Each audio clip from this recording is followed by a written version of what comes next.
Hello and welcome to Who Watches Who, a Doctor Who podcast with me, Matthew, and as always, I am joined with... Yes, hello, it's Scott. Hello. Hello, and today we are actually talking about Doctor Who again, not just Torchwood or old-timey. This is real Doctor Who because David Tennant. Yes. It's only Doctor Who that counts, god damn it. It's the only one people care about. As we are looking at Utopia this week, and we'll be going through the Sound of Drums and Last of the Time Lords in subsequent episodes after this one. As we're the theme right now is finales. Yep. So we're looking at finales. And we're starting with, or we started with Torchwood previously, which leads into this.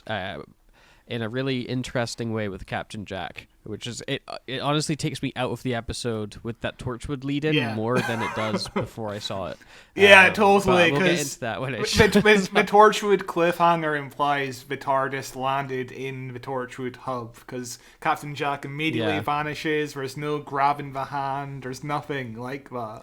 Yeah. And also, like, the Doctor arrives seconds after they just defeated death itself. Yeah. Like, he just missed that.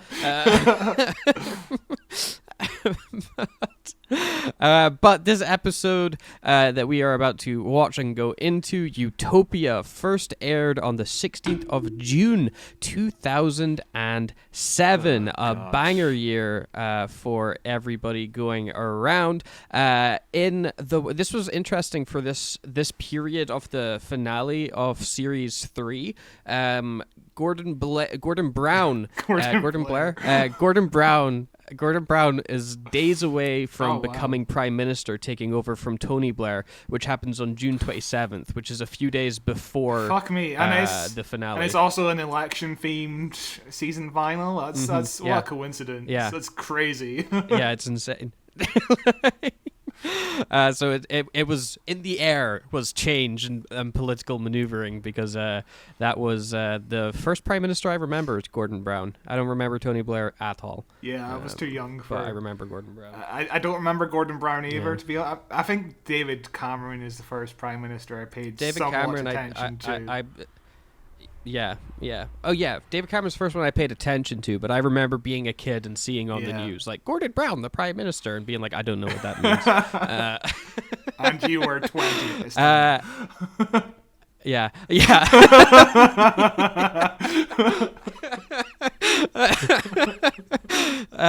The also big change in the air as well as when Gordon Brown became Prime Minister is also the same day that the iPhone launched. Fuck me. Or no, sorry, it's like 3 days before the iPhone launched. The iPhone launched on June 29th. He became Prime Minister on June 27th. God damn. So the world is in a massive change happening right now in 2007 because the iPhone's the start of the smartphone touchscreen. Like this was huge tech. Everyone was using Blackberries before this, and phones had buttons and were flip phones and dog shit.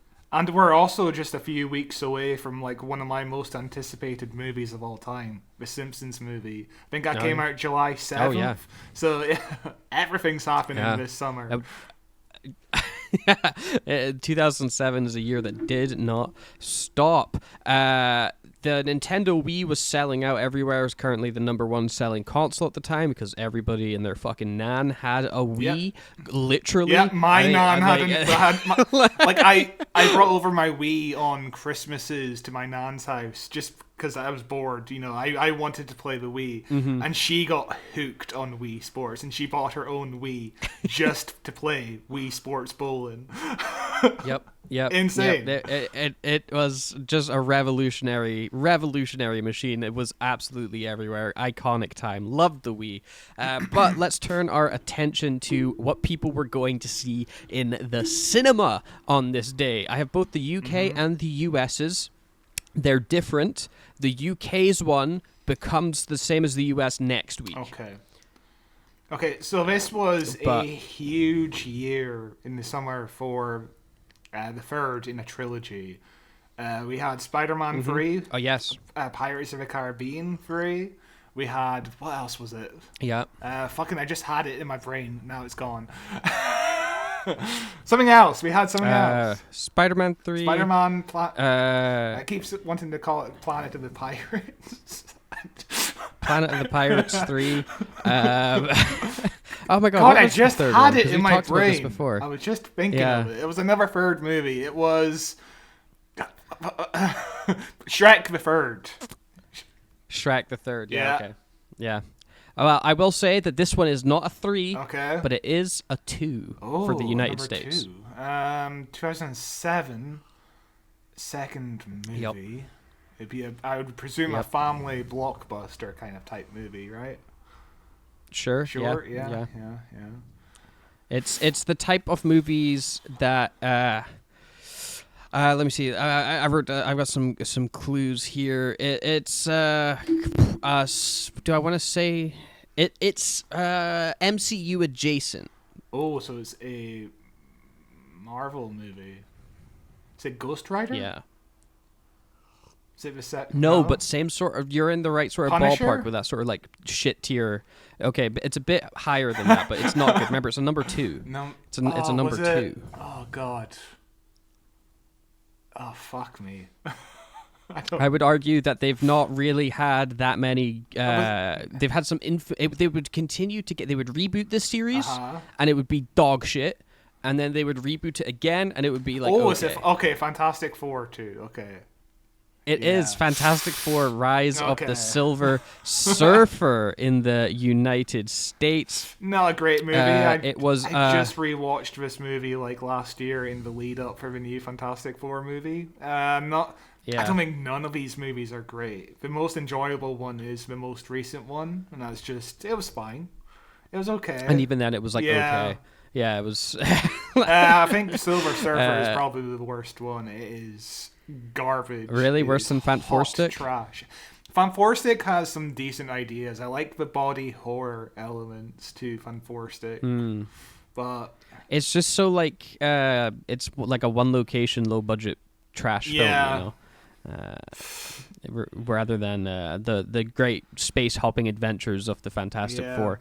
But Silver Surfer, Rise of the Silver Surfer obviously famously features Galactus as a big cloud, which was awesome. I remember really liking the Silver Surfer design. I remember that being like really cool when I was a kid. Yeah, that still holds up. This wasn't one that I watched. The design holds up, the character not so much. The character is a bit shit. Yeah. But that doesn't give us our UK number 1, which would become Fantastic Four next week. Okay. But this week it is not Fantastic Four. It is something else entirely. What else came out in 2007? We have a B movie. We have Ratatouille. This fits the third films. It's a third in a trilogy. We're both wow, look at that, crazy. We're both fidgeting. Fiddling with scissors, yeah. What were you saying? I was distracted by your scissors. It is the third film in a trilogy. It's the third film. It's a third None in a trilogy. of the ones I mentioned. It's none of the ones you mentioned. Fuck it's another third film in 2007. Crazy. Yeah, that was all over the place. You're gonna have to give me another hint. It's not family oriented. I would say it's maybe more dad oriented. Yeah. Oh, so it's like an action movie with like an action star. Yeah, sort of like an action, sort of like actiony, say thrillery, say like I don't. If I say the word, it'll kind of give it away. But it's set in Vegas. Set in Vegas. Leprechaun 3. I don't know. I'm completely stumped here. Okay. George Clooney is in it. It's Ocean's 13, is it? No. It is. Yeah, it's Ocean's 13. That would just just gave it away I entirely. Seen, to be honest, I've never seen it either. I saw the original 60s one. It is garbage. I think that original Ocean's trilogy with George Clooney is supposed to be all right. I don't know if 13 is supposed to be a good one. Then they did a woman-only reboot, Ocean's if I remember. 8? Ocean's... Yeah, something. I think... And then they did another Ocean's we're going back to the all of them. Clooneyverse, yeah. Yeah, Weird franchise.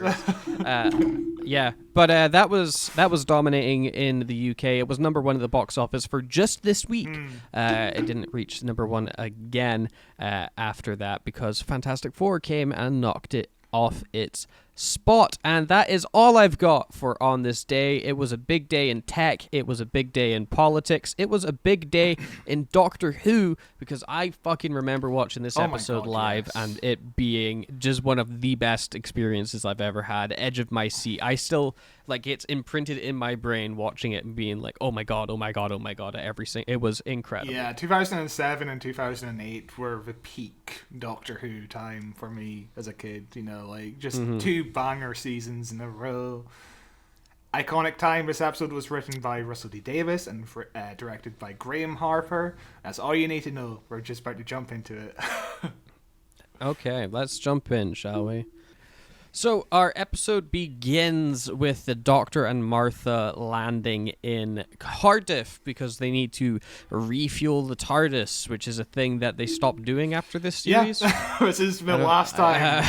I guess it's because the rift eventually closes and stuff, I guess. Sure. They just are like, we don't need to worry about fueling the TARDIS yeah, anymore. And, you know, they kind of stopped shooting in Cardiff. Well, we do keep shooting in Cardiff, but we stopped using Cardiff as Cardiff after this point for the most part as well, which is really fucking sad because I love Cardiff. Cardiff makes Doctor Who unique. You know, like just going to that location every now and again.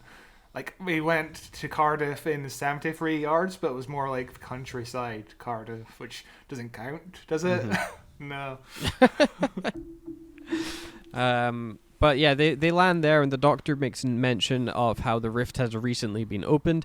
This is, of course, because in Torchwood they opened it and closed it and opened it again to deal with the giant death monster that was killing everybody that the Doctor just missed. Yeah.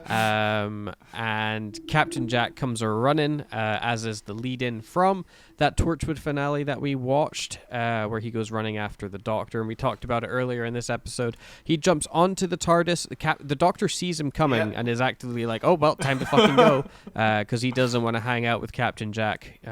Reasonable. It is a funny little chain of events that led to this moment, because the rift was only active because of the Torchwood episodes we just covered, right?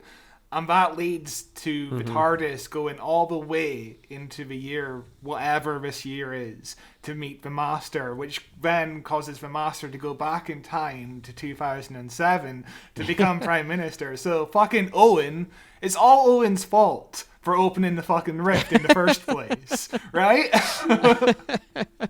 Yeah, Owen sucks. Continues to suck. And then we get a very fun shot of Captain Jack clinging onto the TARDIS as they're traveling through the vortex. And if they weren't cowards, they would play the intro with him on the outside of the TARDIS. Every time. Because that would have been hilarious. Every time I watch this episode, I think of the intro should be Captain Jack clinging onto the TARDIS, also with an invisible Sutek, because that's a thing, apparently. So... Jack is riding Sutek at the moment. But yeah, that would have been a fun intro, but I guess budget. I guess budget, and also like at this point in Doctor Who, they're not really doing the meta Fourth Wall-y stuff. You know, that's not in style in 2007. So I don't know if it would land as well as it would land, say, in this post-ironic period that we live in these days. Also, just before the intro starts, we get introduced to the future kind, who are inspired by Mad Max. The Mad Max bikers, they were supposed to be on little quad bikes, but they considered, hey, this is kind of risky. It's in the middle of January. It's in the middle of the night. Having a bunch of people on quad bikes might not be the best idea. In a quarry, you know, not the most stable of grounds. That wouldn't have stopped them in classic Who. They would have done it regardless, and someone would have gone flying off the handlebars and got run over, and they would have kept it on camera. But for like, this is probably like D tier monster of the week kind of territory we're in here. We're not overly scary, but we don't need to be scary. We're not a major part of this plot. It's more of the build up to the master reveal towards the end of the episode. So they don't need to be scary, but they work. They're fine. They teeter on the edge of goofy for me, you know, because they're all there like, you know. But I think they manage to walk that line of not being too goofy for the episode where it becomes tone breaking, you know. Also, which I think is they get a fucking banger soundtrack with like electric guitars. It's fucking sick. Yeah, but they're chasing off. We go to the credits, we come back, we're still with them. They're chasing this guy who doesn't have sharp, pointy teeth like they do. And they're like running through the darkness. One guy calls him a cunt a bunch of times. I'm pretty sure is what he said at the start of the episode. He's cunt. And we get our introduction to Professor Yana and Chenlo, who are Chando, yeah.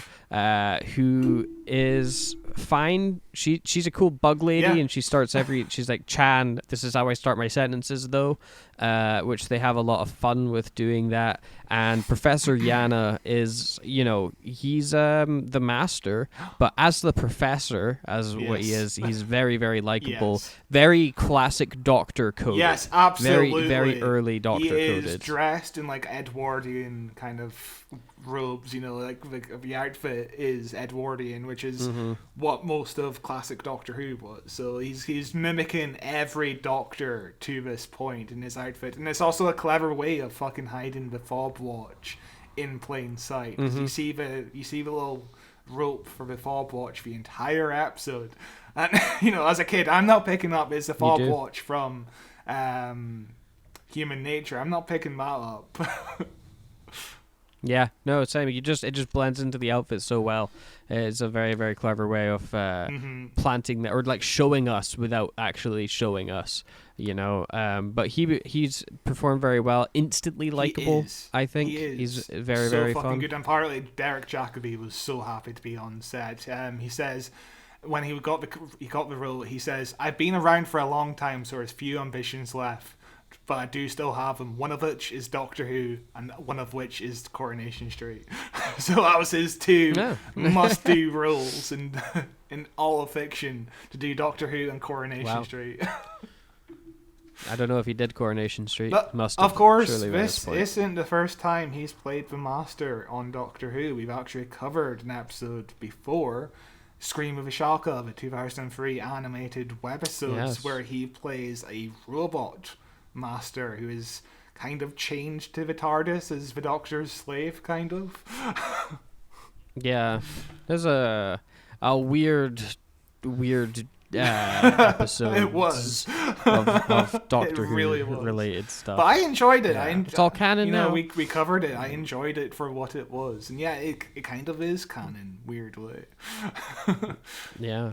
But yeah, with the whole Yana thing, he's definitely wanting to be the Doctor. Like, Chanfo is his companion. He wants to save the world. He calls himself a professor, but he isn't actually a professor. It's just a title.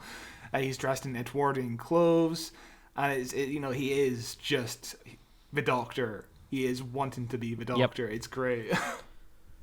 Yeah, it is. It is very good. Speaking of the Doctor, they notice something weird on the radar that is not the guy getting chased by the future kind. It's a square, and we all know, of course, what that square is. It's the TARDIS. Where the Doctor's like, oh my god, we're at the end of the universe, who knows what's out there. They step out the doors and they see dead Captain Jack. Martha freaks out to go save him, while the Doctor just stands there already knowing that he is an immortal guy and that he's going to come back, and he's like, shit, I just got to kind of deal with this now with Captain Jack again. Yeah. What a headache. But I do love this scene. Like, everybody's on point in this scene. Even, like Graham Harper, we've covered him before with Caves of Androzoni and a bunch of other episodes. He is fantastic at picking his shots. Because the way the TARDIS is framed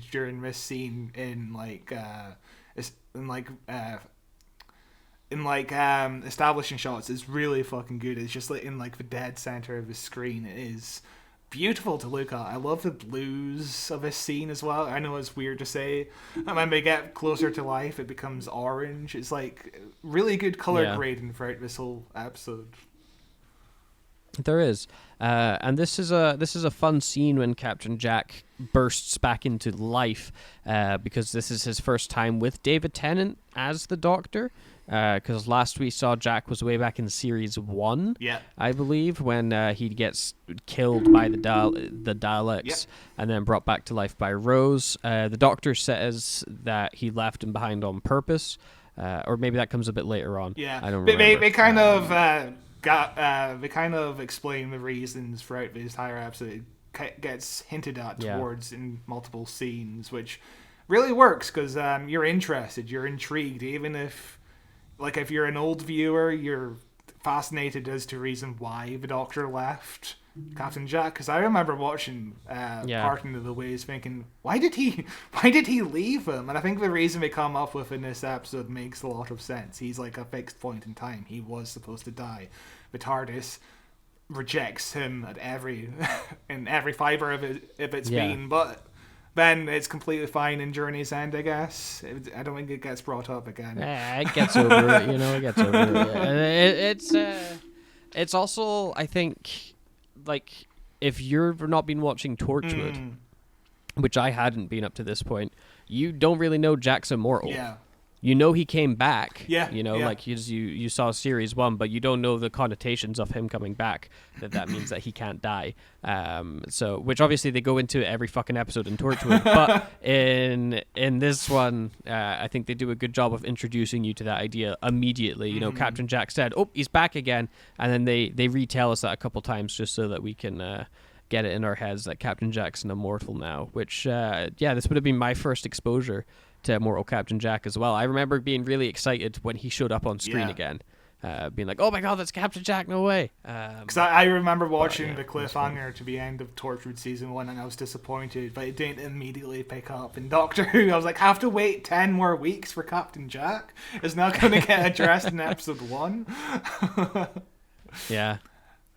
And of course, in this scene, Captain Jack also mentions his wrist manipulator thing. That is the solution to vortex manipulator, vortex manipulator, which is the solution to the cliffhanger of this episode that's just hiding in plain sight.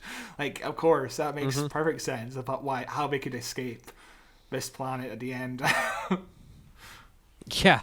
And also, they start talking about Rose again, which the whole thing of Martha being jealous of Rose, which never fucking looks good. It really does make Martha unlikable, which is a shame. It is the recurring thing through series 3 is Martha is like a rebound girlfriend.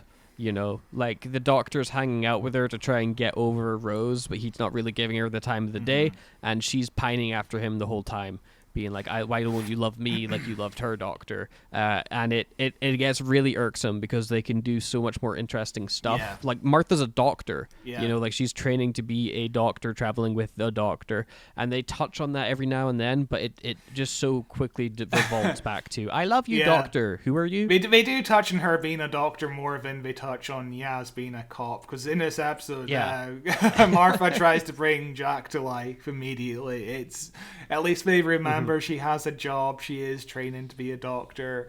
But even as a kid, I was devastated about losing Rose Tyler. She was a great character in my opinion. I really loved her. I had a crush on her. 7-year-old me had a bit of a crush on her. And when he treats Martha like she is the rebound girlfriend, of course I am also going to be like revolting against her because I'm a kid. I'm not going to be looking for any complexities in her relationship with I'm just already upset about the fact that Rose has left, and now you're adding on. Every episode is like, you're not Rose. Every episode has to point out that she's not Rose.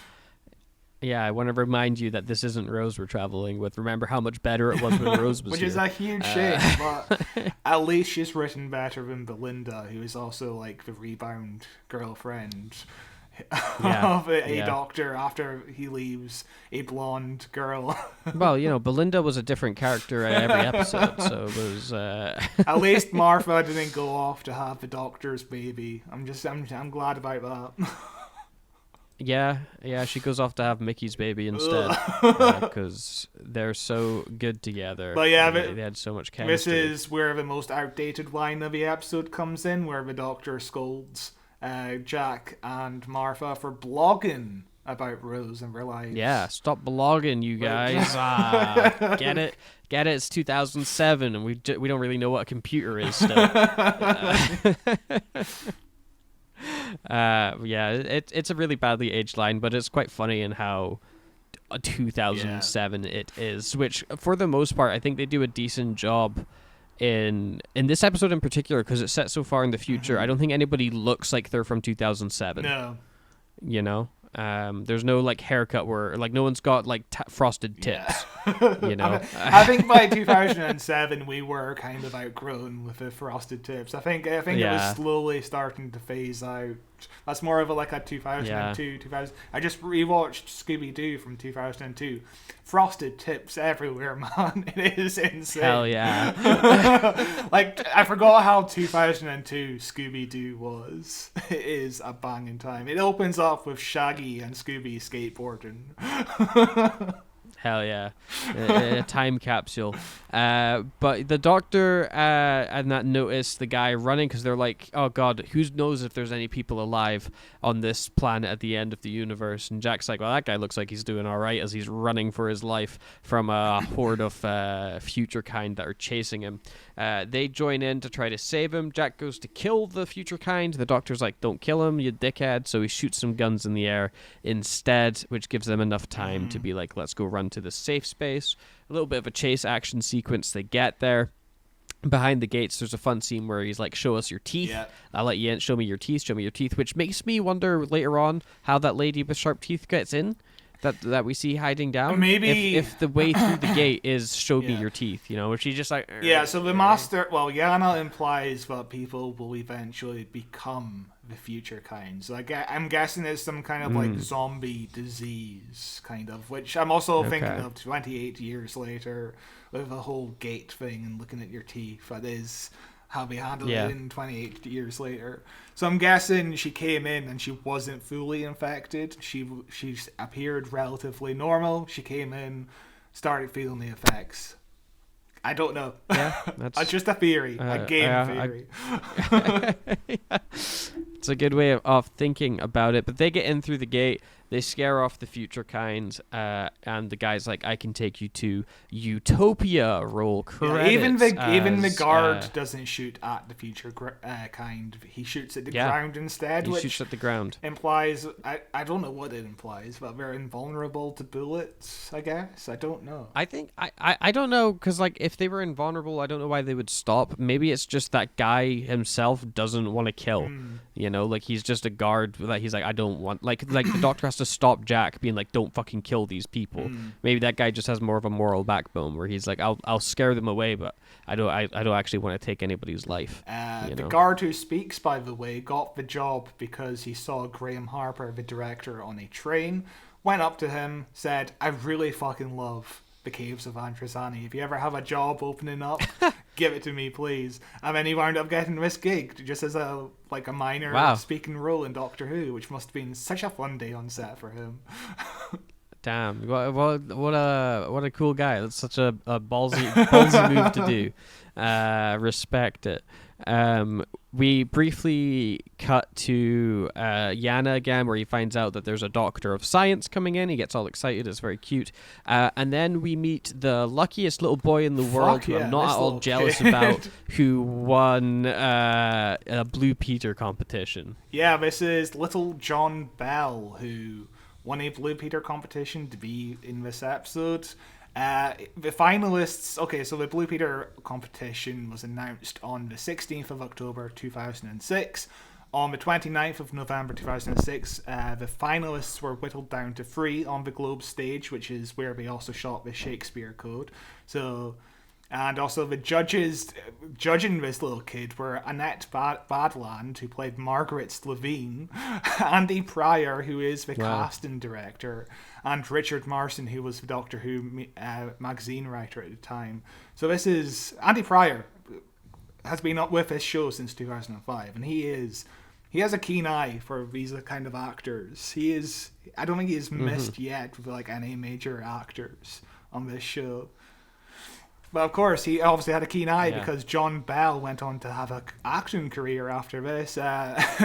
He was in The Hobbit. He was in T2 Trainspotting as young Spud.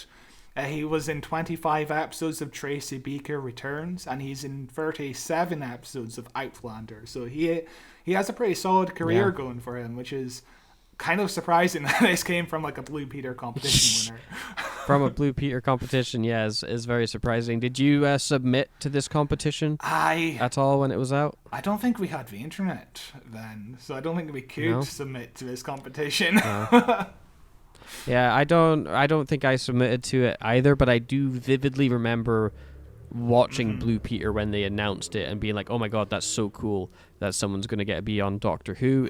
John Bell as well, he's from Paisley up here in Scotland, so it's not all bad news that he won it and I didn't. And also the two runner-ups got non-speaking roles in the background, which is also quite nice. It's and there's actual. I'm sure they also got to meet David Tennant and day on set and stuff. There's actually a video of Russell T Davies phoning up John Bell, who was 9 at the time, and he fucking screams. He is so happy to get this role. It is so sweet, and he is actually great in this episode. He is solid. He is very good. Yeah. He does do very well. Especially like if you didn't know that he won a competition to be on the show, you wouldn't think twice about him being on it, because he's completely fine for a child actor on this TV show. He's not doing a performance where you're like, "Ooh, God, why'd they get him?" Like he's likable, he's charming, even. Which makes what happens to him even more tragic because you kind of like this little boy. Yeah, that's exactly what I was gonna say. It's like which they really needed that to happen. Because what they do to him is so fucking insane. Imagine winning Blue Peter, being on the set of Doctor Who, and then watching, what was it, episode 13 live, and finding out what they do to your character. That must have been insane. I just wish that Doctor Who had the balls to do that sort of shit still. Where they're like, we're going to introduce this cute kid and just straight up kill him. We're going to mutilate his body and turn him into a monster. You're going to kill the Blue Peter winner. But they reunite that guy with his family, which is really cute. Captain Jack There's a recurring joke that Captain Jack says hi to everybody, and the Doctor tells him to stop flirting.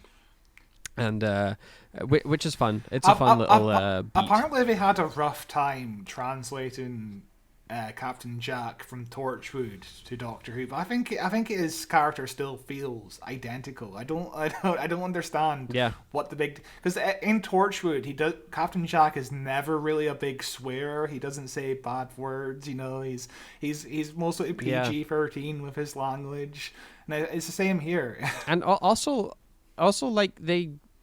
Captain Jack came from Doctor Who originally. like I would get that if he was like a Torchwood original character, they're like, how did they write Gwen in Doctor Who? But which they do later on, but he's a Doctor Who original character, so surely the difficulty would be adapting this character to Torchwood, not the other way around. Weird. But yeah. Bizarre. They check out the giant spaceship that everybody's going to jump on to get to Utopia, and Captain Jack's got a fun line where he's like, this isn't rocket science, because they don't recognize any of the stuff that's going into it. It just seems like whatever it is really hot, apparently, which is fascinating to look at. Professor Yana comes running up. I like the little hesitation he has between David Tennant and... he's figuring out which one is the Doctor. John Barrowman, yeah. Oh my god, There we go. Thank you, Jesus. Yeah, John Barrowman, where he's like a doctor, and he asks John Barrowman, and David Tennant's like, "Oh no, that's me." He gets all excited. He's like a little kid. He grabs his hand. They go running off, saying that it's good. Yeah, he says it's good, cute. good. He keeps saying the word "good," which makes him really likable. You really like Professor Yana in this episode. Like, Derek Jacobi comes in and he just plays like the most likable character of this show. And, even if I know the twist now, I obviously I know the twist now. It's the most talked about thing of this entire episode, the twist that he is the master. So it's not going to be a surprise to most people. But I find myself getting sucked into Yana. I find myself kind of like smiling about Yana, thinking, oh, what a great character. And then realizing, oh shit, he's the master. Like he tricks me into forgetting he is the master for like moments, and it is such a great performance. It is really, really good. He's super likable. And then we get a shot of a lady baring her teeth because she's one of the future kind inside the facility.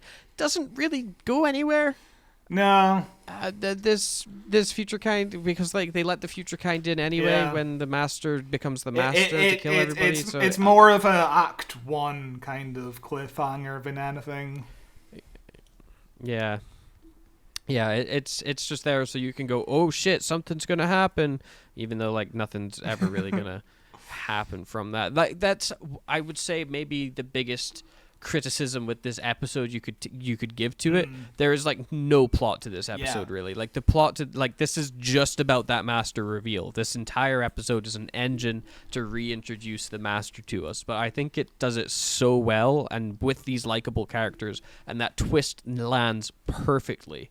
So like it you don't end up coming away from the episode being like, well, fucking not much happened there, did it? Yeah, it's more of like a hangout kind of episode where there is no real conflict at all. It's just the occasional kind of thing that pops up. But you don't feel any danger in this story, which I'm fine with. I'm fine with like a little hangout episode. It must be kind of cheap must be one of the cheaper episodes to make this season, I'd imagine. Yeah.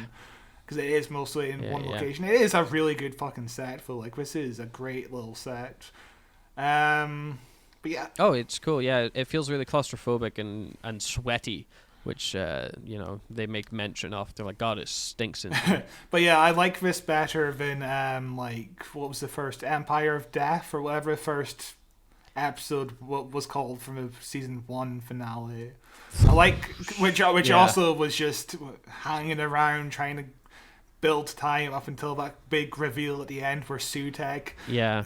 Which doesn't fucking work. I think the difference between those two episodes, to compare them, this episode uses stuff that is set up in previous episodes, so that when you see it and you get that payoff, you're like, oh my God, I can't believe that seed was planted. I recognize that. This is incredible. Versus in Empire of Death, they're like, and there was a sign the whole time that nobody saw until right now.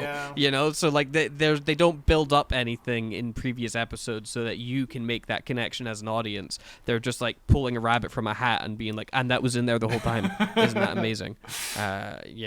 So the episode continues with everybody in the lab helping out Yana and kind of getting like shown around, and he's talking to them about how the circuits of the thing don't do the science with the thing well, and the doctor's like, oh, I love science stuff. And there's a lot of technobabble things that are really fun, and Martha doesn't have a sense of privacy. Doesn't respect boundaries, does Martha. Jack is just trying to flirt with a sexy bug lady, and of course Martha decides to snoop into his bag because she's just I don't know what even sets her off, but she is curious about what's in his bag for some reason, and she realizes literally nothing. She's just like, there's a hand in this bag, because she needs to have something to do, I guess. But yeah, she pulls out the hand, which is obviously the doctor's hand. We get a flashback to his very first episode, the Christmas special, with the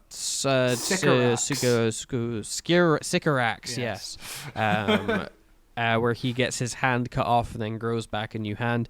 Martha's kind of freaked out by this, which I guess, at this point in the journey with the Doctor? Are you still going to be freaked out that he's a weird magic guy? I guess. I mean, so. at this point, You know. she doesn't, because we established earlier when he mentioned Christopher Eccleston, he's like, I was here a different lifetime ago with a Different man, Slovene, and she's just looking at him like, what the fuck are you talking about? So she definitely doesn't know he regenerates. This is her finding out big lore about the Doctor, like, Jesus. Like, the fact that he can regenerate his hand and so on. It's like, oh, pause, kitty.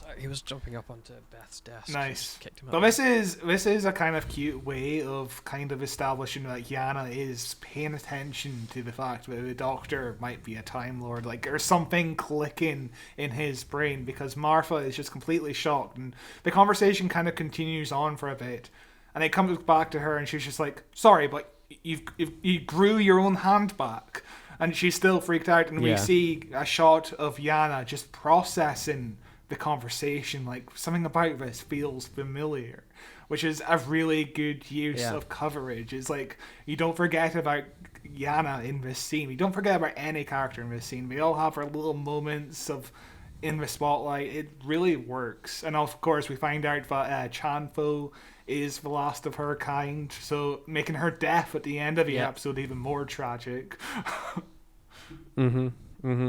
This is also where we find that Yana's got the sound of drums drumming in his head, pounding away, which is obviously what this version of the Master, or I guess like this one and John Sim, and every version of the Master before, and maybe after. We're supposed to believe that this was drums. apparently always a thing with the Master, even though he's never mentioned it before this episode or after he regenerates out of John. Like, he doesn't even mention it in the the season 10 finale with Peter Capaldi when John Sims returns. He doesn't mention it ever again outside of the Russell T Davies 1 era, which is really bizarre. I don't understand why they made this. Like, Russell T Davies decided to make this the lore, but the Master hears drums. It makes no sense. I don't know. I don't know why they made it like the whole, like it's been around the entire time, like from it since he was a kid, and that's why he's insane. Because I think it works for this interpretation of the Master. You know, like that da da da da da da da. Like, that's iconic as shit. Those sounds of drums. It works really, really well.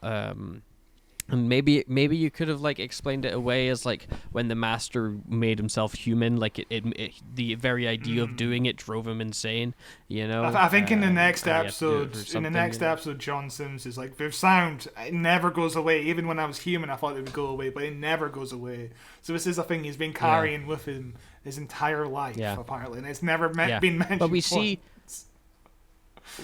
there's it might be in the upcoming episodes. The Doctor talks about the Master as a child, and we go back to Gallifrey and we see the Master as a child looking into the vortex, and that's when the sound of drums started. You know, so it's fine. It works for this episode and this story, without really worrying about what it means in the past or future. You know?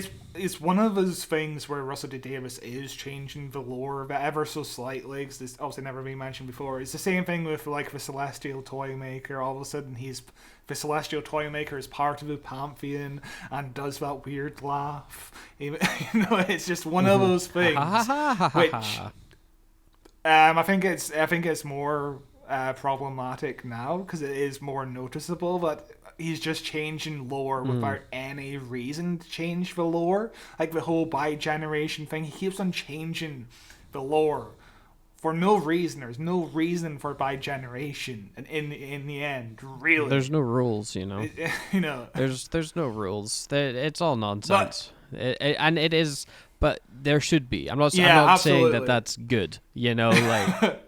But these kind of issues are easier to look past because this is a fucking good episode. This is minor nitpicks in a really fucking solid episode. In the future, it would be major nitpicks in a really fucking awful episode. All the nitpicks just keep adding up into like just incomprehensible mess.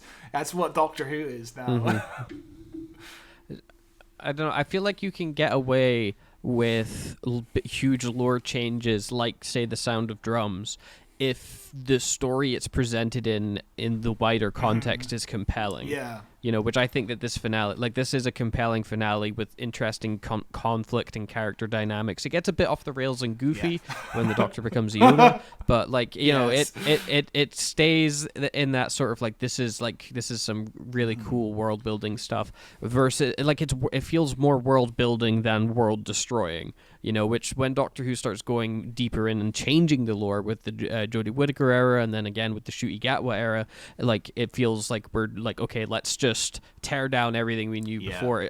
All that stuff we told you, turns out that wasn't true. This is true instead. And you're like, why do I give a shit? Why should I invest in this new stuff you're saying when I invested in the old stuff? Then you just said all of that was nonsense. And this new stuff seems even more nonsensical. It's the same way with Chibnall destroying Gallifrey again, and then the Doctor going through several episodes of being, I am the last of the Time Lords. This is so sad. And then all of a sudden, Rani makes her big debut, and it turns out he's not the like. Why are we doing the same thing again when there's less impact now? Because at this point in Doctor Who history in 2007, we spent 3 years of knowing the Doctor is the last of his kind. There's no hints towards any other Time Lords being alive until this season, until the episode with the Face of Bo. By the way, Fob watch, Face of Bo watch. Wow. Yeah, you're blows your mind. He invented them. He invented them for the Time Lords. But everything has so much more impact when it's done originally. When you are changing some pieces of the lore, it feels more impactful because you're not just relying on the same old gimmicks every fucking season like we experience now, where Russell T Davies is still writing the show with the same beats, like the same twists. Yeah. With a whole Rani twist. We'll get into the whole Rani thing and the Master thing. We'll compare them both, but yeah, it is a nightmare now. It is such a nightmare. This show has been run to the ground. It is out of originality.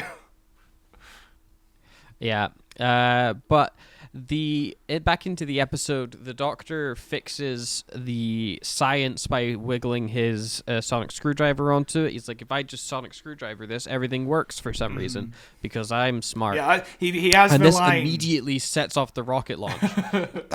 Yeah, he has the line of, "Oh, I forgot, I'm brilliant." Like his ego is just so strong in this scene.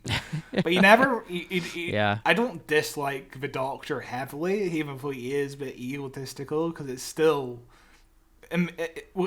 Everything surrounding this scene, the Doctor is still likable, if that makes sense. The ego. Yeah, I think the Doctor's one of those few characters where, or like not even one of those, like the way they write the ego of the Doctor can go in one of two directions, because when it's earned and he's like, I am brilliant, like he recognizes he does something brilliant, you as an audience member go, God damn, you're right, Doctor, you are fantastic.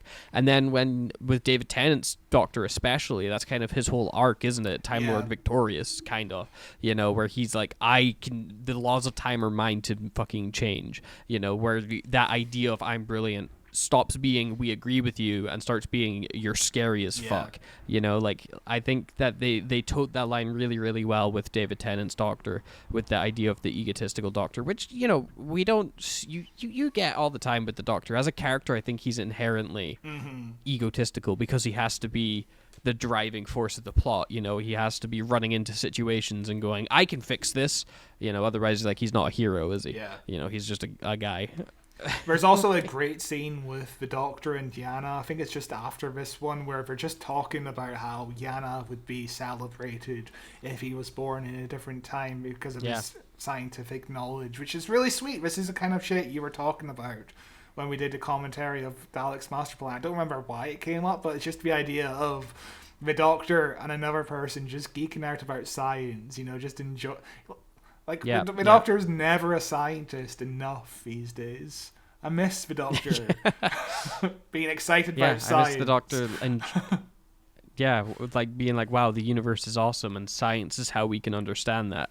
Versus babies are magic. Yeah. and this really spaceship shitty. Runs on farts. There's also a line here where Yana's asking more questions about the Doctor because it's beginning to click for him a little bit. And the Doctor describes himself as a hermit. And Yana's like, a hermit with friends? And the Doctor has the line, "Hermits united, we meet up every 10 years, swap stories about caves," which is a line you hate, apparently. I don't hate it. The humor doesn't hit for me. It feels like Marvel humor sometimes, where it's that like tongue-in-cheek kind of like light sarcasm, where sometimes if I'm in the right mood for it, I'm like, haha, that's good, but just not in the mood for it today. Yeah. I like the line because sometimes, especially in the Moffat era, the Doctor would have his quippy one-liners, which felt like it was Stephen Moffat just staying up until like 4 o'clock in the morning trying to come up with these clever, witty dialogue ideas. This feels like it's just the Doctor coming up with it on the top of his head. It's clever, but it's not too clever, if that makes sense. It feels like realistic dialogue for the Doctor in this scene. I like it. When the ship gets all ready to launch again, people start boarding. Martha just goes wandering for some reason to go find the little boy that won the Blue Peter badge, or won the Blue Peter award. And she's like, "Do you have a family?" He's like, "No, I don't have a family, but I'm going to be turned into a death ball soon." I believe is the exact line of dialogue he has, where he goes, obviously, the skies are made of diamonds, which will come back in a future episode. You need a kid devastating. You need a kid to deliver this line in such a charming way, such a memorable way. He delivers this scene that makes the twist in episode 13 absolutely soul crushing. Like, Jesus fucking Christ. Yeah. Might be one of the darkest moments of the show since it came back in 2005. Like, honestly. Yeah.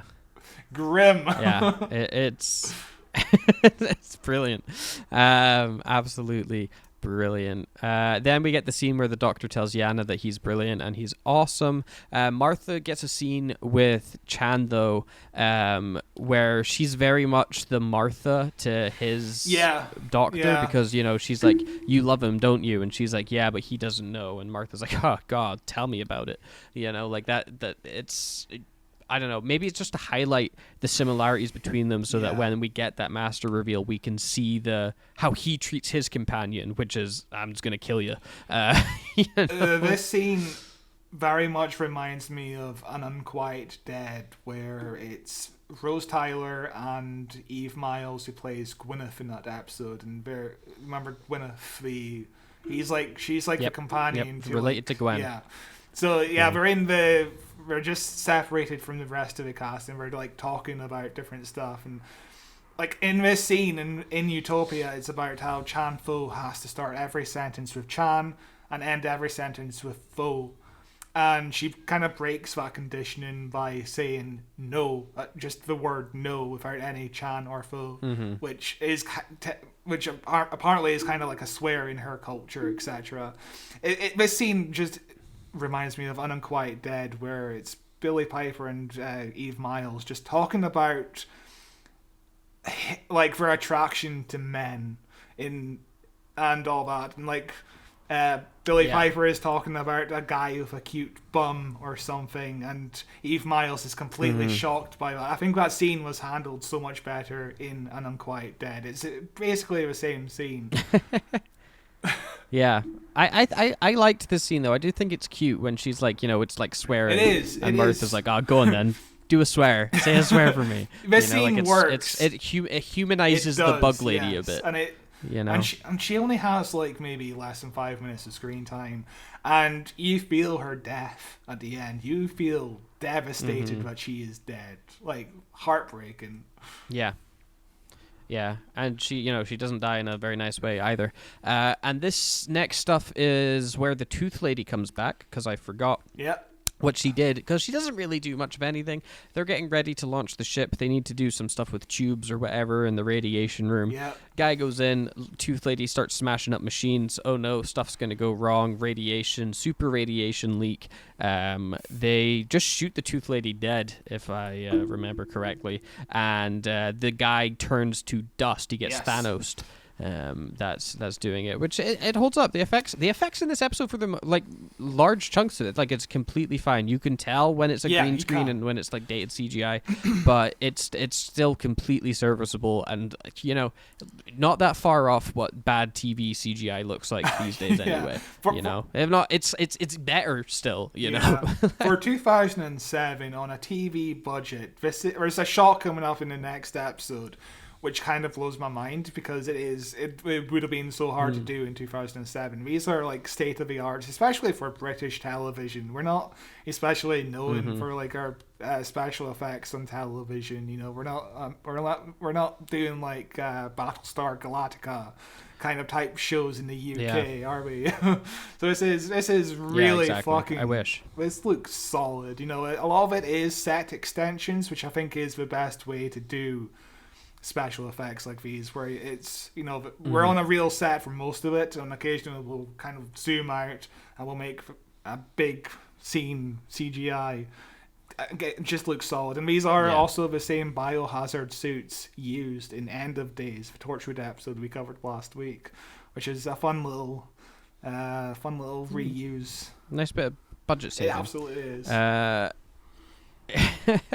Captain Jack is like, we've got to put these two cables together. Puts them together and gets electrocuted to death. This is our reminder again that he is immortal, which Martha seems to have forgotten, because I don't know if maybe she's forgotten it, or she's got like it's that doctor training of, I need to help. I just need to, you just throw yourself in and help regardless. And the doctor has to pull her away when she's giving her mouth to mouth, and she's like, just wait, he'll come back. He comes back and he's like, was somebody kissing me? Which I think it's a really funny line. It works very well. I do like Captain Jack, even for everything with John Barrowman on the Doctor Who. Talk about him all the time. On the Doctor Who Confidential, he's like, I do like having fun on set, but we do get the job done, and I'm like, fun on set isn't that fun. Getting naked in co-workers' trailers, no. It's just a prank, bro. It's just a prank. So the episode continues with Captain Jack needing to go into the radiation room, because they're like, you can't die, so you're not going to turn into dust. So you're the only one that can do this. Super useful that you ended up coming on this journey with us, Captain Jack. Otherwise, we would have been screwed. And, he goes in, and the episode's kind of slows down for a minute here, which I think it's really well earned, and really a nice little breather before the huge reveal. Where it's almost reminiscent well, it's the entire nostalgia scene, where it's just Captain Jack and the Doctor talking about the old times, talking about Rose, the adventures that they went on, what happened with the Daleks, what ended up happening with her in the end of series 2, and how our characters are feeling and processing all of that information, which I think is just absolutely incredible, and really well performed from the both of them. David Tennant especially in this scene is fantastic. David Tennant against that glass little window is doing a fantastic, because only his face is visible throughout this entire conversation. And he's using that window and his face to every advantage. There's points where his forehead is against the glass when he's asking Captain Jack, "Do you want to die?" Do you want to die? Which is a great scene. It's just two immortal men, same experiences. We're just talking to each other. Same with the Yana scene earlier. Two men with similar experiences, two scientists talking to each other. And that's where these kind of episodes... There's a great scene between the Master and the Doctor next episode where it's just on the phone. There's great conversational pieces in this story. It is fantastic. Like, and which is the type of stuff that I really miss in Doctor Yeah. Who, is when our characters can just talk. Yeah.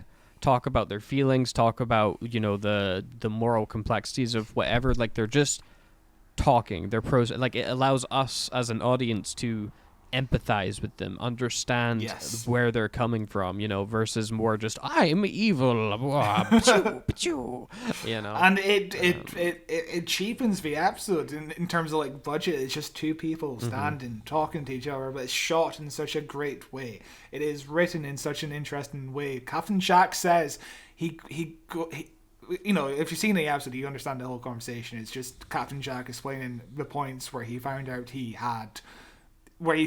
was immortal, etc. It's nothing too exciting, but you are invested in this conversation, and of course we keep cutting back to Yana, Chanfo, and Martha, who are all reacting to this pieces of information in different ways. Yana is in the background for most of it. He's just listening. He is processing the entire conversation. Martha tells Yana that the Doctor travels through time and space and picks people up, and just all the cogs in his brain is just going off. It's firing, and for the entire scene with the trio, the TARDIS is just in the background the entire time as a big, massive hint towards the Master. I am the TARDIS is a character in this scene, kind of just looming in the background.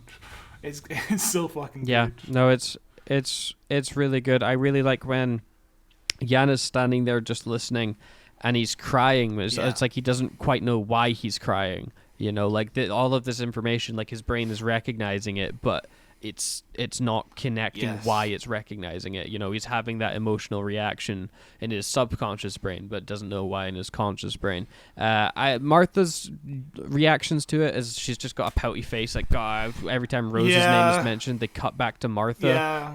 Which is really annoying. Because they talk about, they fine. bring up Rose. Earlier on, it was about how Rose survived the Battle of Canary Wharf or whatever happened, that whole situation. That's why she's jealous in the first place. Now it's about, because Captain Jack says he keeps an eye on Rose from time to time in the 90s for some reason, which is, he says he watches Rose grow up, which is really fucking creepy. I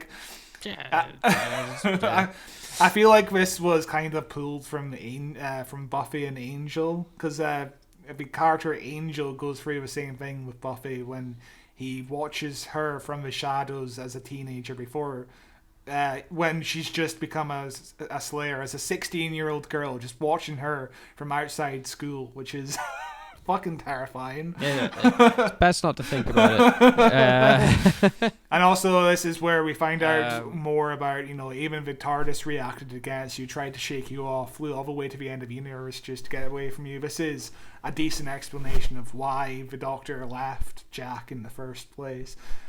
In real life, we know it's because Russell T Davies didn't want two male characters in the role, two young men in the role, because just in case John Barrowman outshone the new Doctor, because I could have ruined things if John Barrowman was so strong that David Tennant just became a background character. You know what I mean?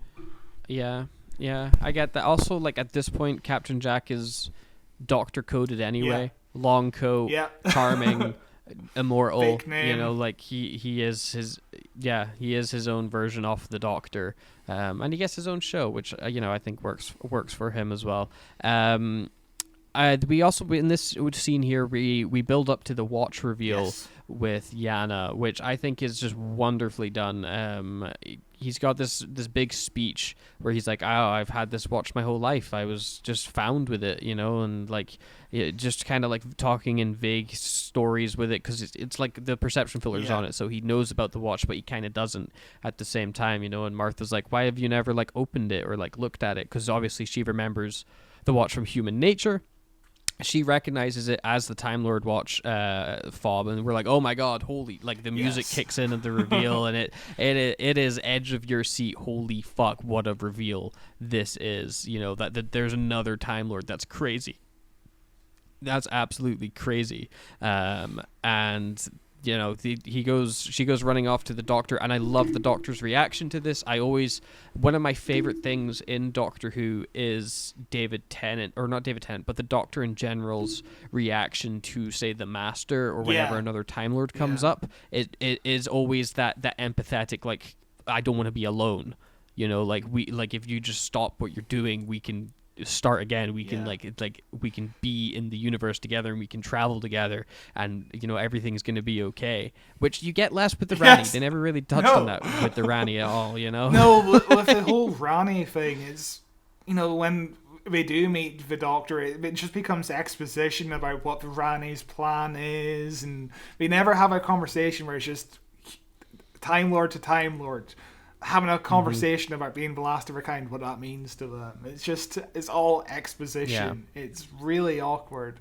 Obviously here there is a lot of exposition, because the Doctor explains that he is the last of the Time Lords, etc., etc. The Doctor goes through this whole big expositional dump, but it doesn't feel like exposition. It feels like I need to catch Martha up on what is going on. I need to catch Captain Jack about the watch, because he doesn't know anything about the watch. Captain Jack is like, so what? He has a watch. Who cares? But every explanation, every exposition dump feels natural in this episode, I feel like.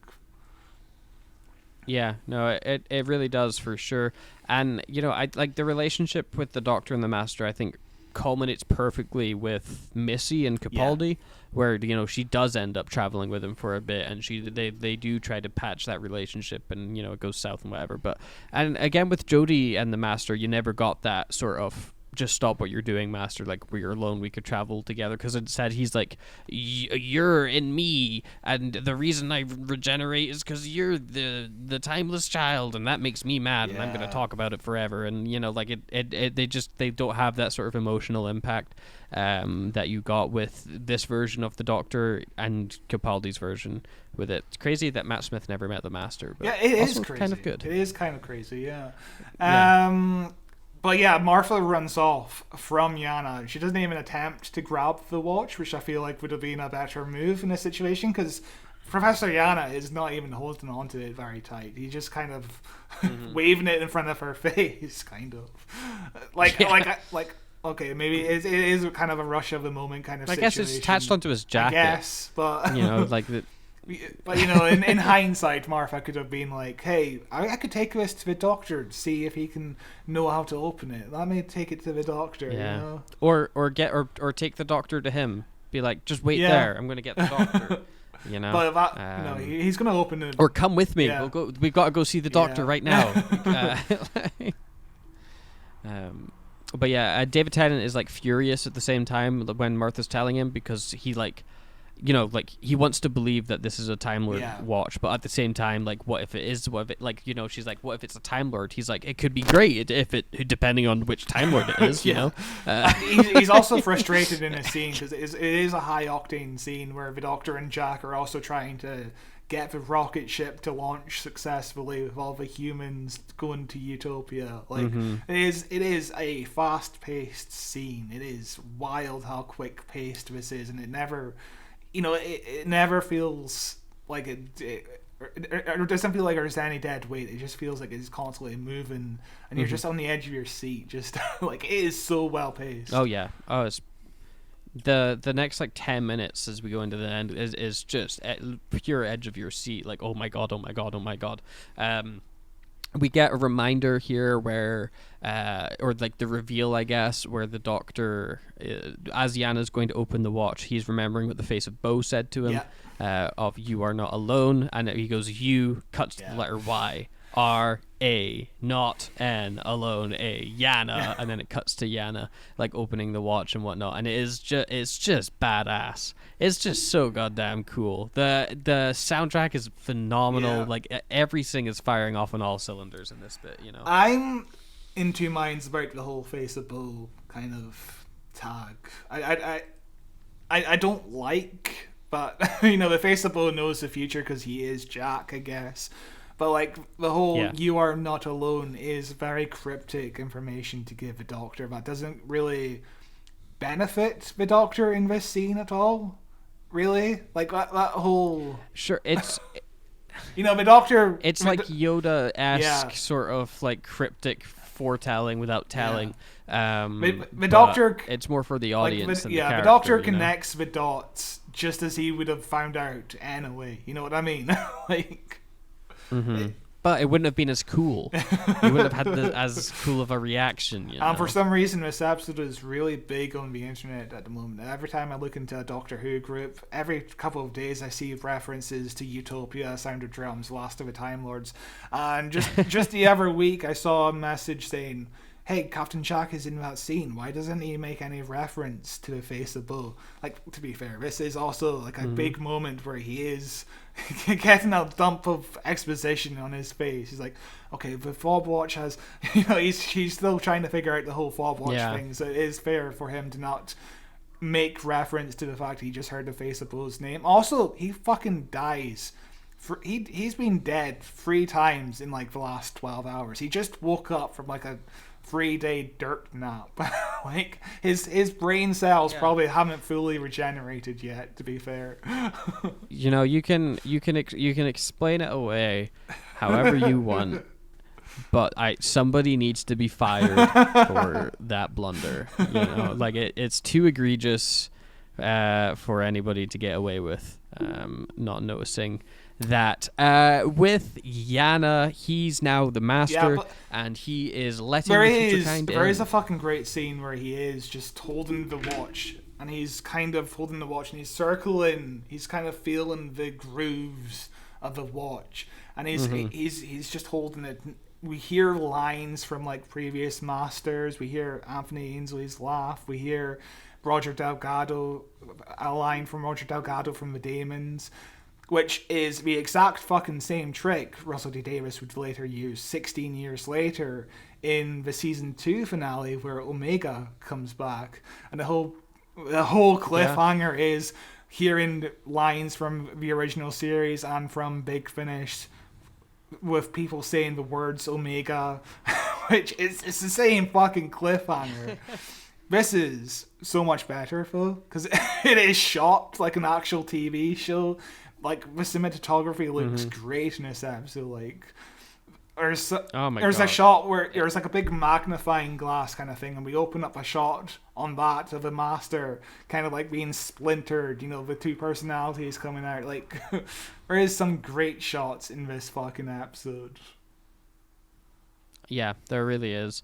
But he starts letting the future kind in, to which Chando's like, what are you doing? I have to stop you because you're going to ruin all of our work, which takes the Master by surprise. He's like, oh, fuck, I didn't, okay. I guess that he's got a killer line where he's like, I can say that I was provoked, as he like pulls out the literal cable. Killer Absolutely terrifying. Yeah, absolutely terrifying. And what I really like in Derek Jacobi's performance here is he feels different. He does.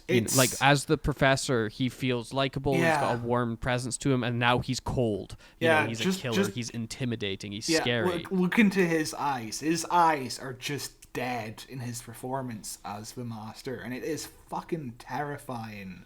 Like, I'm just looking at a shot of him right now, like 38-46, and he looks intimidating as fuck. Like, Professor Yana is a dude where you'd be like, he'd be very happy to spend time with Professor Yana. This is the same fucking guy, and he looks so scary. He looks terrifying. Yeah. Did you know? He really is. Did you find out about the Yana twist beforehand? Because it did get leaked. No, I was 7 years old. True, so you were. I had I was 9 years old, and we just got the internet. I think it was after the Blue Peter competition was announced, but before this episode aired. So at some point between October and June, I found out that the Master was coming back to Doctor Who, and I'm like, who the fuck is the Master? And I just carried on with my day. Like, I didn't know who the Master was. I didn't know how big of a deal it was. But it did get leaked on the 30th of January 2007, the day they started shooting this episode. It got leaked. Wow. How heartbreaking. Classic Doctor Who. Classic Russell T Davies Doctor Who. It leaks all the time. This is still occurring. You know, Doctor Who has had leaks since 2005. Like, Rose got leaked. Obviously, this plot twist got leaked. Even, you know, with Moffat era, a lot of leaks. Like, half of Series 8 got leaked online. Like, there's always been leaks with Doctor Who since the internet age. It's so tragic. But yeah, The Sun ran an article saying that John Sim was cast as the Master and that Derek Jacobi would regenerate into him, which is a huge shame because with this marketing, they were like, okay, we're never going to call him Professor Yana in the marketing. We're always going to refer to him as the Professor because fans will pick up on Yana. You know, like this is the internet. This is like early days of the internet where people are going to pick up little hints like Yana. And of course, the fucking Sun ruined it. How heartbreaking. Classic The Sun. They suck. But Yana kills Chan though by electrocuting her and revealing to the camera that he is the Master, which is you know, it could have played off real cheesy, but it really works in the drama of this episode. Dude, you know? compare this to the Rani regeneration at the end of the Interstellar Song Contest. Oh my god, with the two random people. Where the Rani is just revealing her identity to two random people who don't, like, they have no context to anything that's going on in the Doctor Who mythology. Yeah. And it's such a desperate... This is trying to be the same scene, you know, like, it is identical. Where the Rani bi-generates into... fucking ridiculous. I cannot express how botched that reveal was. In season 2, it is so shit. Yeah, it's pretty tough. It's pretty tough to watch, tough to think about. Better to put it in the back of your mind and live in the past. But the Doctor's trying to get to the Master in time. There's a lot of chaos happening because obviously he's let in the future kind that are coming in. They're like killing everybody. The Master is about to get into the TARDIS when he gets shot by Chando in her dying breath. What a fantastic final act that she did. You know, she thinks she's doing a heroic act in this moment, but she's actually making things worse because John Sim is arguably more dangerous. Yeah, it's like way more insane. Yeah. But the Doctor manages to get into the room and he locks eyes with the Master for like half a second, and before he can say anything, the Master retreats into the TARDIS and locks the door, which means the key doesn't work. Don't worry about that. I guess that's how locks work. Like, if I lock my door from the inside, my key would still unlock it from the outside. I mean, I guess it works like a proper latch, because if I keep my latch locked, nobody can get in. But if I keep my latch locked, my key will still unlock it. But you can't like pull the handle. No, I can actually lock my latch so nobody can get in. But have you ever tried to use your key in that? Like, if it's locked with the latch, surely your key would still unlock. No, if it's like locked from the inside, it's double locked. But anyway. It's what's the Sonic Deadlocked? Yeah. It's but he starts screaming, or the Doctor starts shouting at the TARDIS, you know, through the doors, being like, "Come on, you don't have to do this. You can just you can come, you can stay. We can work this out, Matt." And he's like, "Say my name." Goes all Walter White on him, and he's like, "You know, you're the Master." Or he does that after the Master regenerates. So we get the John Sim reveal, the regeneration, which is what's this? Our first regeneration we've seen since series 1. Yeah, this is. I can't think that the Doctor's done a fake one in series 2 anywhere. Yeah, this is definitely the first regeneration we saw since series 1. This is also the first time we actually see the Master regenerate on screen, which hasn't been done since. We kind of see Missy start to regenerate, but we don't know who she regenerates into, whether it's fan theory is what she regenerates into Sacha Dhawan, but I don't buy it. I think Sacha Dhawan comes before Missy. Sacha Sacha Dhawan, I think Sacha Dhawan works better coming before. I think that was the fan theory. Yeah. But Chibnall was like, no, it's after Missy. Like he said that explicitly, as he's one to do, but they never say it on the show. So you can still headcanon it, that because it doesn't work if he comes after Missy at all. I really want to appreciate Derek Jacobi here. He is in this episode for like 15 minutes. He's a master for like 2 minutes of screen time, and Yana for 13 minutes of screen time, and he makes both characters have such an impact on this show. He is so fucking good as a master. Of course, Big Finish would eventually give him a spin-off series. I think his spin-off series has like 50 episodes, so he is the master full on. He's done 4 episodes every year for like the last decade. Well, I would say as well, there's a line that he has here before he's about to regenerate where he's like, well, if the Doctor can be fit and young, then so can I, as he regenerates into John Sim. After this moment, the Master becomes the trendsetter. Because the Master then regenerates into Missy, and the Doctor's like, oh my god, I'm going to regenerate into a woman. And then the Master regenerates into Sacha Dhawan, and the Doctor's like, well, I'm going to regenerate into a person of color as well. Like the Doctor starts copying the Master instead of the Master. Although I guess Missy is kind of copying the Doctor because they are both Scottish, so it works both ways with Missy. Yeah, true. Which is interesting, but I don't know. I always saw it going forward, like, if they wanted to introduce the Doctor as a different race or as a different gender, they always did the Master first, so that audiences could be like conditioned to accept that, oh, Time Lords can do that. So when the Doctor does it, there's not that huge like uproar, even though there is, regardless of whatever the fuck you do. But of course, the whole the Master wanting to be like the Doctor thing is probably most explicitly done with Chibnall in Power of the Doctor, which is still a really fun episode. That's probably, I would say that's probably Chibnall's best episode. That feels... It's one of his best. It's one of his best. His first series, is good. It's all right. Power of the Doctor is kind of sloppy. It's messy. It's not a very coherent story, but it is fucking so much fun. It's fun. It's fun. That's all I need to know. Yeah, it is damn fun, and it feels like the end of the show. Like it's such a celebration of Doctor Who. It passed. Yeah, it does count as an anniversary special because it was explicitly made for the BBC's 100th anniversary. I think that is a great. Same with the Peter Capaldi episode, Twice Upon a Time. That does also feel like it could be the end of the show, and it is the end of the show for a lot of people who dislike Jodie Whittaker's casting for some reason.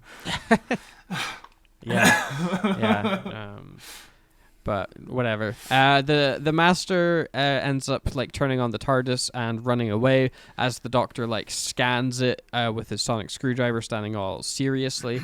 And that's where the episode ends. It leaves us on a cliffhanger of the future kind coming to kill the Doctor, Martha, and Captain Jack. The TARDIS leaving, getting stolen by the Master. How are our heroes going to escape this one? It's a really effective cliffhanger. It is a it's great really fun. cliffhanger that relies. It's not just a one-fold cliffhanger. You could have just had the cliffhanger where it's the Master revealing his identity, but no, you build up upon the whole regeneration thing, the whole the trio are now trapped aboard this spaceship or whatever. They're now trapped here on this planet. The future kind is about to... The cannibals are fucking out to get them. Like, this is building and building and building. This is a really good, solid cliffhanger compared to the Rani cliffhanger where she reveals her identity in front of two people who have nothing to do with her. And then she regenerates, and then she the dying Rani has this one line where she's like, "Let battle commence," which has no context in that scene. It is fucking awful. It's all terrible. It's all terrible. I try not to think about it anymore. I was just reminiscing over that series finale recently with my girlfriend. We were talking because she was like, "I don't really remember how that ended. Like, was it worse than the first season?" Because we talk about I was named after a sign all the time because it's so funny. And I was like, "No, it was way worse." And we started talking about all the things that happened. It's just like reliving it. It's like, oh my god, I can't believe that was like broadcast on TV. It's so embarrassing to say that you're a fan of Doctor Who, and that's what people fucking see. There's like no connective tissue to that episode either. I don't really get attached to any characters. We're all just standing around in rooms, not really discussing anything important. It's just exposition. There's no breathing room in that episode. But yeah, this is our introduction to John Sim as the Master, who was the only actor to be approached for reception. Well, Derek Jacobi was the only actor to be approached for Yana. He said yes. John Sim was the only actor to be approached for the Master. He said yes immediately. So, perfect. It worked out well. It really did. We apparently needed someone fairly big, and he was well known from life on Mars. Sim watched the show with his son Ryan and got to bring his son to watch the regeneration scene, which would have been a fucking exciting day to be the son of John Sim. Like, holy shit, my dad is getting to regenerate in the TARDIS. Like, holy shit. Yeah.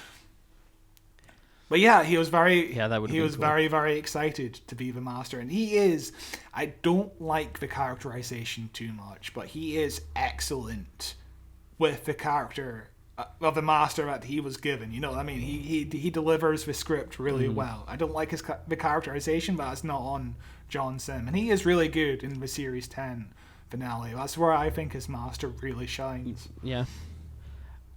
I think he's really fun. I really like this version of the Master, you know, the Vote Saxon Master, more than I like Skeletor Master that we get later on. You know, like Matthew, if you had a choice between Skeleton lightning-powered Master or big Omega bone skeleton man, which one would you rather have? Ooh. Because they are both fucking ridiculous, and I hate them both. But I think Skeleton Master does win because it's not as terrible of an idea. It's not the entirety of his performance. Like, Omega coming back was just a big skeleton man for no reason, and he gets defeated instantly. I would also, that was going to be my point. Like, Skeletor Master is at least like a threat. Yeah. Like he doesn't immediately get defeated when he first shows up on screen. Whereas when the first scene Omega's in, he's like, okay, zap time, and gets shot. You know, so there's no threat there. But yeah, both bad. But I don't think there's been a bad actor for the Master. Absolutely not. You know, like the Doctor. I like the Doctor. I don't think there's been bad casting for it. There's been weaker episodes and weaker scripts for them, but I think the performances always elevate rather than take away from the script. You know, John Sim is the best actor you could pick to go against as a David Tennant like actor to go against David Tennant. He is the best choice. I can't imagine anybody else. I do wish Derek Jacobi could have come back for the Peter Capaldi era, though. I think seeing an older Master and an older Doctor. Him and Capaldi. Especially since you were going with the whole angle of the Doctor being so dark and gritty in his first season. If Missy turned out to be Derek Jacobi, I think that could have been really fun, but we'll never get that. What a shocking twist that would have been. Missy is Derek Jacobi in a dress.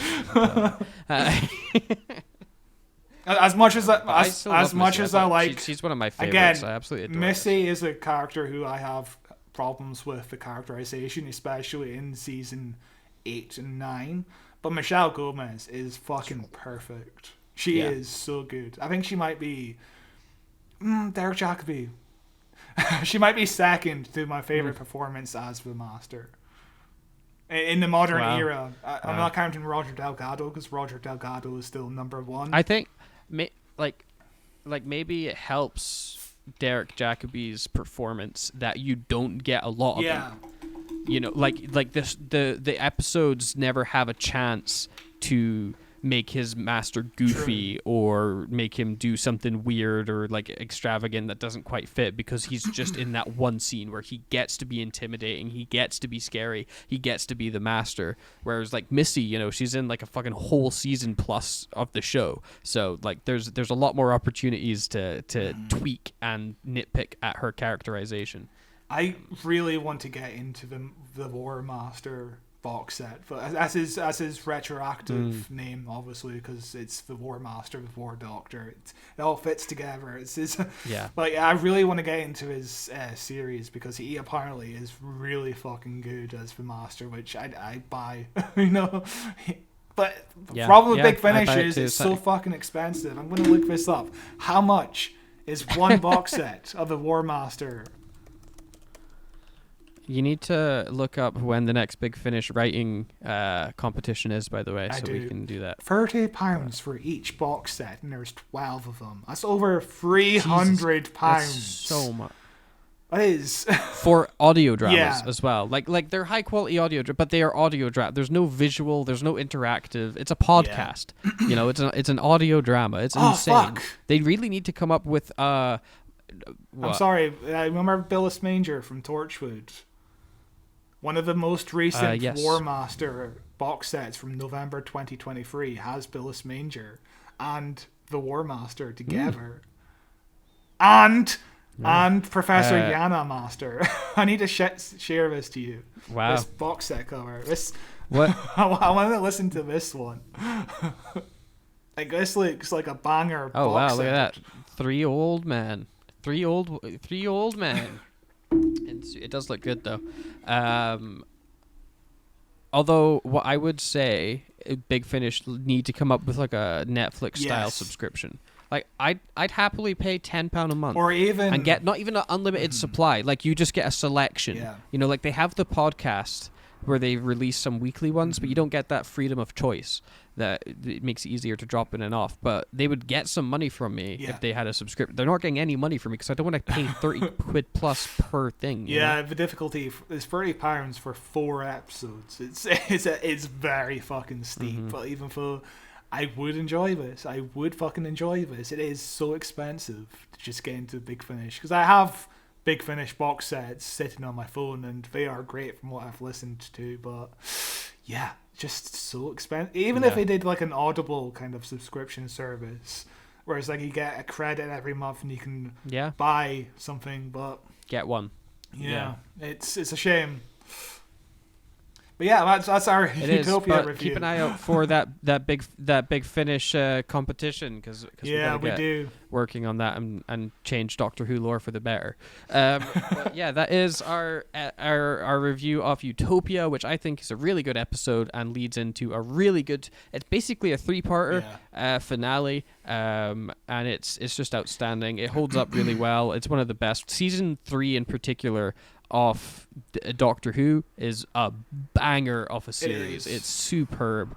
So many classic episodes inside of it. It's maybe the best David Tennant stuff that you can get. Some of the stuff, like, there's still good stuff with Donna. There's some cheesier episodes of Donna. His stuff with Rose isn't as strong as as Eccleston's stuff with Rose, but it's all good. It's an iconic era for a reason, you know. I mean, I think we only think that mainly because I was 9 when this episode aired. I think seasons 3, 4, and 5 are among the show's best. But that's because I was in the perfect age range for those episodes. I was between like 9 and 12. You know, that's a perfect time for Doctor Who to really get me. But it still holds up to this day, and I don't think that's just nostalgia speaking. I think it's a really well written episode. It's not the most, it's not the most earth-shattering episode apart from the twist. But even if you remove that twist, it is still an enjoyable fucking time. You know, like there's so many Doctor Who episodes that's just leading up to a cliffhanger ending, where it's like if you take away that cliffhanger ending, you're just left with nothing. But here, you're still left with decent writing. You're still left with really good actors. Like Derek Jacobi alone is worth the price of admission. Yeah, it is really, really good. Worth checking out. And that's all I've got to say on it. Next week, we are continuing our look into this story as we chug on down the line and look at the sound of drums, which I imagine also holds up pretty damn well. Look forward to I that. do think each part of this trilogy does get weaker, but the sound of drums is still a solid time. It's still fun. I'm looking forward to it. Yeah. Until then, we are available everywhere you get podcasts. On Spotify, Apple Podcasts, Amazon Music, anywhere you can find us. Just search in Who Watches Who, a Doctor Who podcast, or subscribe to us here on YouTube, where you can watch us in video form. You can also watch us in video on Spotify. And until then, we will see you next time. Bye-bye.